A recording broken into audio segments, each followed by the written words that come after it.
Khosla Ventures. Joining me now on a Fox Business exclusive is Khosla Ventures founder Vinod Khosla and Scaled Cognition CEO Dan Roth. Welcome to you both. Vinod, you do not throw your money around. What was it about this company that got you to lead a $100 million funding?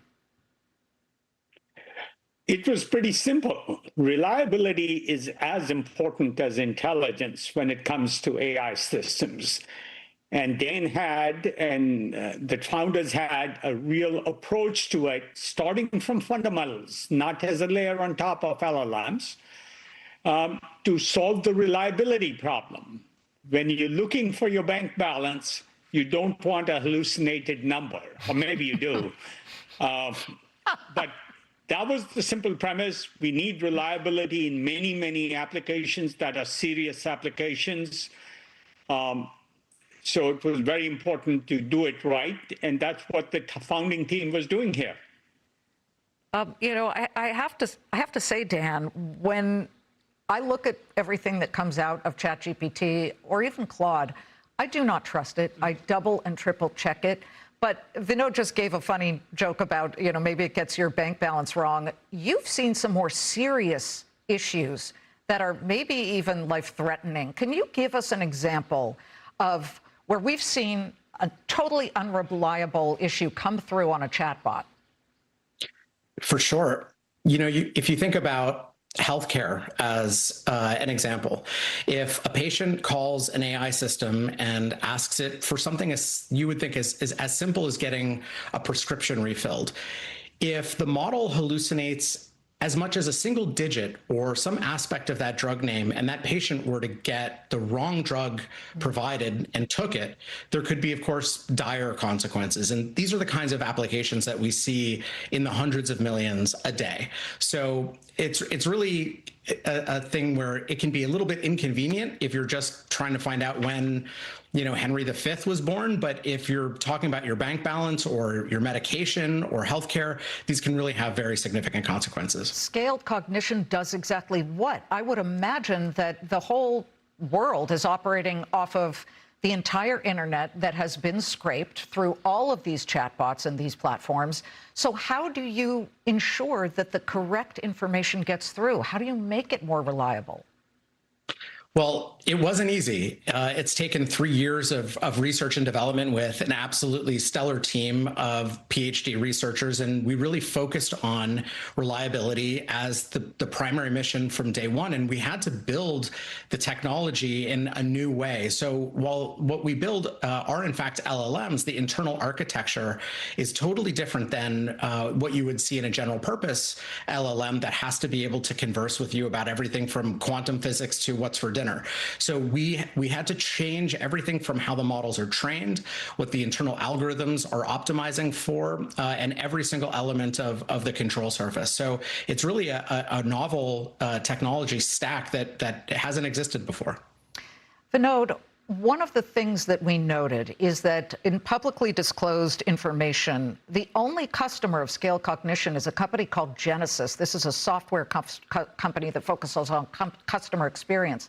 One customer, and it has a $760 million valuation at the moment. What sparked your interest to go into something that has one customer? I think Genesis makes 22 billion calls a year, if I'm not mistaken. They're by far the largest in customer support, and they have hundreds of customers. And every single time they've competed with our technology against other players, they've won. So that's pretty damn compelling. It's not one customer. There's hundreds of customers through this channel of Genesis, and it's been a great partnership.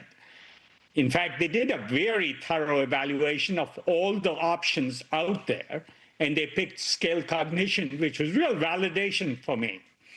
And of course, they are a path to hundreds of customers. There are other direct customers, but we haven't disclosed all of them. Okay, so there are more customers that are lining up. Dan, do you think that companies are implementing AI, and I'm not talking about tech companies, I'm talking about companies that do all kinds of things. Are they implementing AI and trusting it too quickly and by too much? Well, there's such an interest and an excitement around AI right now in every single enterprise around the world, from the chairman all the way down. People can't wait to deploy AI, and there's just a lot of momentum behind it. And I think that is creating pressure for companies to kind of move quickly. But what we see in the market is that they've tried to implement based on the technology that's out there and have gotten exciting demos. But when you release these things into the wild, there are countless examples of these systems sort of collapsing. And so what we see for us is this is really an amazing opportunity to have the first set of model technology and a platform to build on that can actually solve this reliability problem. Vinod, you were among the very first outside investors into OpenAI well before ChatGPT came out. There's so much talk about whether Anthropic is going to beat it to the IPO chase. And you've got to tell me, does that really matter? You've watched these kinds of races over and over again in Silicon Valley over the decades. Is it a first in wins kind of situation, or are you not that concerned? Yeah, I don't know why it's even relevant or worth asking. What matters is what these companies are doing as business in 2030. This is longer term business, rapid growth. Who wins the prize in 2030? Is what matters, not who gets to the IPO gate first. But not at all. What do you make of Microsoft Satya Nadella coming out and saying in the Wall Street Journal that the next AI boom is not going to be the platforms OpenAI or Anthropic? They're going to be much less expensive. These cheaper models, maybe even some from China. And he also warned that, you know, companies at the forefront of the AI race are calling for such huge amounts of resources to be spent. Anything sending up a red flag about that? Well, first thing, that's how capitalism works. These companies have phenomenal growth rates, and adding revenue so rapidly, it justifies large investments. And in fact, again, we have to set up now for 2030 because it takes a while to build inferencing capacity, data centers, chips, all that. So very important to do that. As for Satya's comments, I think I would say he has half the story right. The models are going to be super important, and the best models will win by a lot. And one has to look at what's the research focus of a company to decide who wins by 2030. On Satya's comments, of course, deploying inside the enterprise will need things that haven't and shouldn't be done by the models. And he's right in there is going to be large business on the enterprise side, whether that's traditional vendors or new vendors, a little hard to tell today.